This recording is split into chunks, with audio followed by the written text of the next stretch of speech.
భారతీయ ఆధ్యాత్మిక చరిత్రలో వారసత్వం అనగానే మనకు గుర్తొచ్చేది గురు శిష్య పరంపర.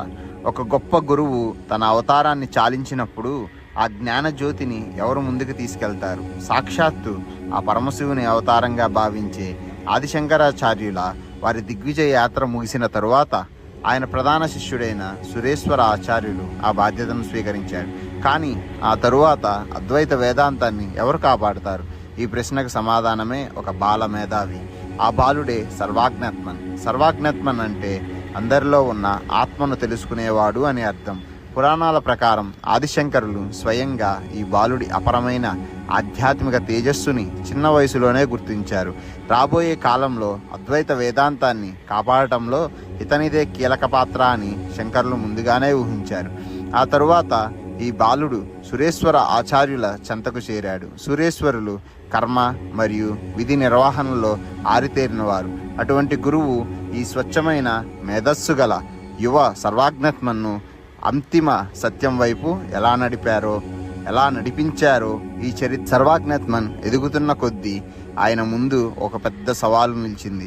ఆదిశంకరులు రాసిన భాష్యాలు అద్భుతమైనవి, కానీ సగటు మనిషికి అర్థం చేసుకోవడానికి అవి చాలా కష్టమైనవి. ఒక సామాన్య సాధకుడికి ఆ ఉన్నతమైన బ్రహ్మజ్ఞానానికి మధ్య ఒక వారధి అవసరం. ఆ నైతిక బాధ్యతను సర్వాజ్ఞాత్మన్ తన భుజాలపై వేసుకున్నారు. దాని ఫలితమే ఆయన రచించిన అద్భుత గ్రంథం సంక్షేప శారీరకం. బ్రహ్మసూత్రాల్లోని లోతైన సత్యాలను ఆయన ఇందులో అత్యంత సరళంగా వివరించారు. దీన్ని సామాన్యులకు అర్థమయ్యేలా చెప్పడానికి ఆయన వాడిన ఉదాహరణలు అద్భుతం. అనంతమైన మహాసముద్రం ఎలాగైతే శాంతించి ఆకాశాన్ని ప్రతిబింబిస్తుందో అలాగే మన మనసు శాంతించినప్పుడు ఆత్మదర్శనం జరుగుతుంది అన్నారు. అలాగే వేరువేరు కుండల్లో ఉన్న నీటిలో ఒకే సూర్యుడు ప్రతిబింబించినట్లుగానే ఈ సృష్టిలో ఉన్న ప్రతి జీవిలో ఉన్నది ఒకే ఒక్క పరమాత్మ అని చెబుతూ మాయను పారద్రోలారు. ఎప్పుడైతే ఒక రాజు, ఒక రైతు, ఒక వ్యాపారి మధ్య భేదం ఏముంటుంది? నిజమైన జ్ఞానం వల్ల అహంకారం నశించి అపరిమితమైన కరుణ పుడుతుందని సర్వాజ్ఞాత్మన్ తన రచనల ద్వారా లోకానికి బోధించారు.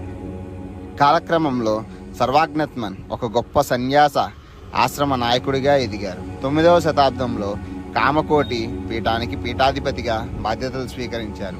ఆ కాలంలో ఒక ఆధ్యాత్మిక సంస్థను నడిపించడం అంటే కేవలం ధ్యానం చేసుకోవడం మాత్రమే కాదు, ఎన్నో సవాళ్లు ఎదుర్కోవాలి.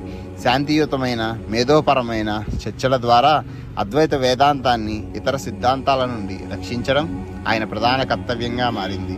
ఆయన గురువులకే గురువుగా మారారు. ఆయన రాసిన స్పష్టమైన సంక్షిప్తమైన రచనలు, వివరణలు ఆ తరువాతి శతాబ్దాల పాటు వేలాది మంది సన్యాసులకు, విద్యార్థులకు ప్రామాణిక పాఠ్య పుస్తకాలుగా నిలిచాయి. శతాబ్దాలు గడిచాయి, ఎన్నో దండయాత్రలు, ఎన్నో మారుతున్న కాలాలు. అయినా సరే సర్వాజ్ఞాత్మన్ రచనలు ఆ కాలాన్ని జయించి సజీవంగా నిలిచాయి. ఆయన అంకిత భావం ఆదిశంకరుల అద్వైత సందేశం ఎన్నటికీ కనుమరుగవకుండా చేసింది. ప్రాచీన తాళపత్రాల నుండి నేటి డిజిటల్ యుగం వరకు ఆయన జ్ఞానం ప్రవహిస్తూనే ఉంది. సర్వాజ్ఞాత్మన్ జీవితం మనకు ఒక గొప్ప పాఠం నేర్పుతుంది. అత్యుత్తమైన ప్రయాణం అంటే ప్రపంచాన్ని చుట్టి రావడం కాదు, మన అంతరంగంలోకి మనం ఆత్మ వైపుకు ప్రయాణించడం. ఆ అంతరంగం ప్రయాణంలో ఆయన బోధనలు మనకి ఎప్పటికీ దిక్సూచిలా నిలుస్తాయి.